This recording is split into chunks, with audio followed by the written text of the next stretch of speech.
మస్తు మందున రాములాక ఈములాక అందరు కూడా లేచి నిలబడి వచ్చినోళ్ళు గొంతెత్తి పాడవచ్చు.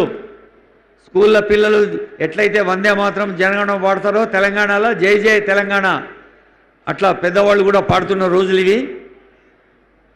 ఎల్లోరా గుహలందున్న పల్లవించి శిల్పి ఉలిముక్కులో వికసించినట్టి నా తెలంగాణ కోటి పుణ్యాళ జాన మూగబోయిన కోటి తమ్ముల గళాల పాట పలికించి కవిత జవమ్ము గూర్చి నా కళానికి బలమిచ్చి నడిపినట్టి నా తెలంగాణ కోటి రతనాల వీణ అన్నారు దాశరథి.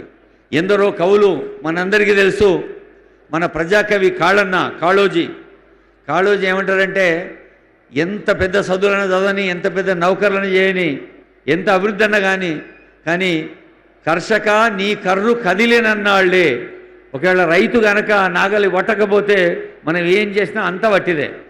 నర్తకుని నాట్యాలు, గాయకుని గానాలు, వాదితుని వాద్యాలు, శిల్పకుని శిల్పాలు, చిత్రకుని చిత్రాలు, కందర్పు కయ్యాలు, కవిరాజు కావ్యాలు, కర్షక నీ కర్రు కదిలినన్నాళ్లే.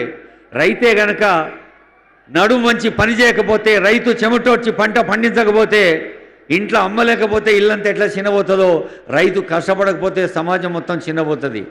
అలాంటి రైతుల కోసం మరి రేపటి సమాజాన్ని మన ముందు మనం సరస్వతి నది పుష్కరాలు చేసుకున్నాం.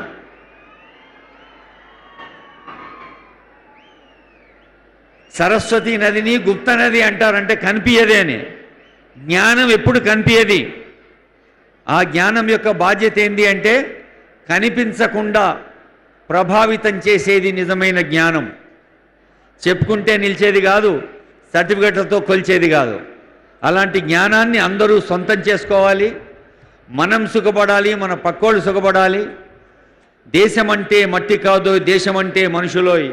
ఈసురోమని మనుషులుంటే దేశమే గతి బాగుపడునోయ్. తిండి కలిగితే కండ కలదోయ్, కండ కలవాడేను మనిషోయ్. ఆరోగ్యంగా ఉండాలి శారీరకంగా.